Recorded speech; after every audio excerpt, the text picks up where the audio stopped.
If there's one thing that the mental health industry does to us that really doesn't help our mental health, it's pathologizing our emotions.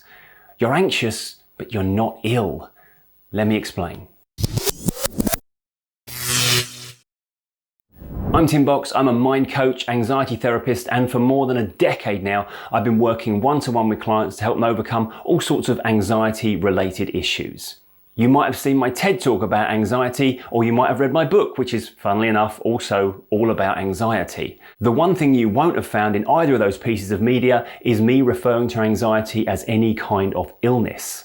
That's because when you work with anxiety issues every day, you very quickly realize that it's the fear caused by labeling our anxious response as disordered, malfunctioning, or a sign of mental illness that is responsible for the vast majority of the anxiety we feel. When you're in the thick of anxiety, it's easy to assume that something must be wrong with you. The racing heart, the sweaty palms, the relentless and unwanted spiraling thoughts. It feels overwhelming, maybe even at times unbearable. But here's the truth. Yes, you're very, very anxious, but no, you're not ill. Let's break this down a little.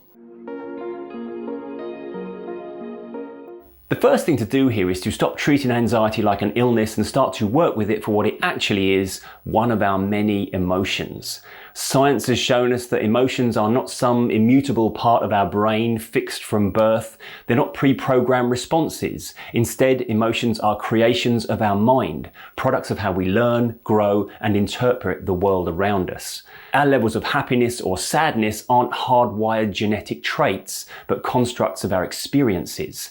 So why do we treat anxiety as something different to that? The reality is anxiety is just another emotion. Like every emotion, it has a specific purpose, and like every emotion, it's here to help us. So, for example, fear is the emotion designed to steer us away from perceived danger.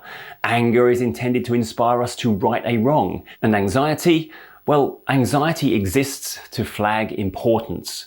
When something matters to us, whether it's our safety, our happiness, or both, anxiety kicks in to ensure we focus on it. It's our mind's way of saying, pay attention, this is important. Here's where things potentially step up a level. If the thing our anxiety is pointing us towards as important seems to contain some level of perceived threat, whether it's to our physical safety or simply our happiness, anxiety shifts into a visceral, physical state. It's this physical state that we often mistake for the problem. The pounding heart, the tight chest, the racing thoughts. But these sensations are not anxiety itself, they're fear. Fear of the uncertainty, fear of what might happen.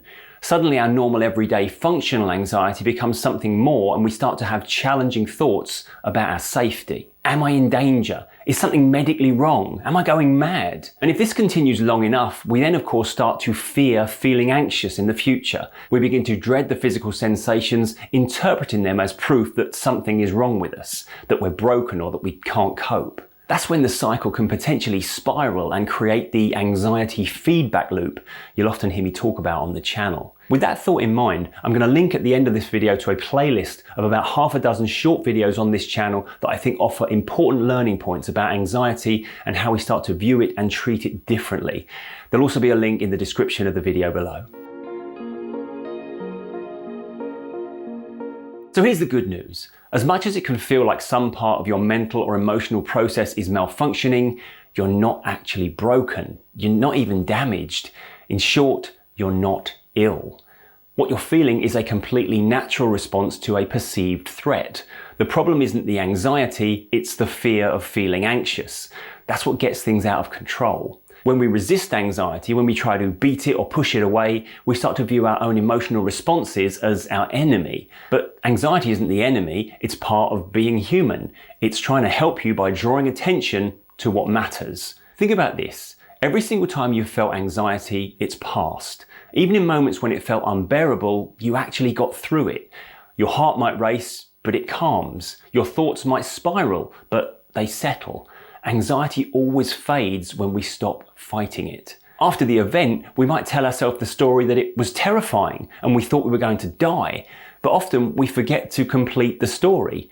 The end of every anxiety story is that those thoughts and sensations passed and we returned to a state of calm. So instead of fearing anxiety, try this. Recognize it as a natural feeling. Remind yourself that it can't harm you. Trust that it will pass, because it always does. When it comes to getting control of anxiety, stop looking for a cure to your perceived illness. You don't need to fix yourself because you're not broken. You're a human being with a human mind, and that mind is doing exactly what it was designed to do. It's working hard to protect you and keep you focused on what's important. Yes, sometimes anxiety will seem to be far more intense than our circumstances or situations should demand. But even then, this is not a broken response. It's not an indicator of illness. It's a sign that your mind is just as human as the next person's and just as capable of making a mistake. The biggest mistake I see people's minds making is the idea that anxiety is a medical issue, when truth is, it's an emotional one. And guess what? Our emotions are transient. They come and go, and with every passing experience, they evolve as our mind learns more and more. The only reason your mind feels like it's been stuck responding the same way for so long is because it's accepted the idea that you're in some way ill, and that thought has remained the constant source of high anxiety. So the next time anxiety shows up, remind yourself, this is not an illness. This is not a sign of weakness. This is just my mind doing its job, and you're strong enough to handle it. You always have been, even when you didn't realize it. I really hope you found this video helpful. Check out the link to the playlist I mentioned earlier for my essential videos you need to watch next. But that's all for now. I'm Tim Box. Always remember, be kind to your mind, and I'll see you next time.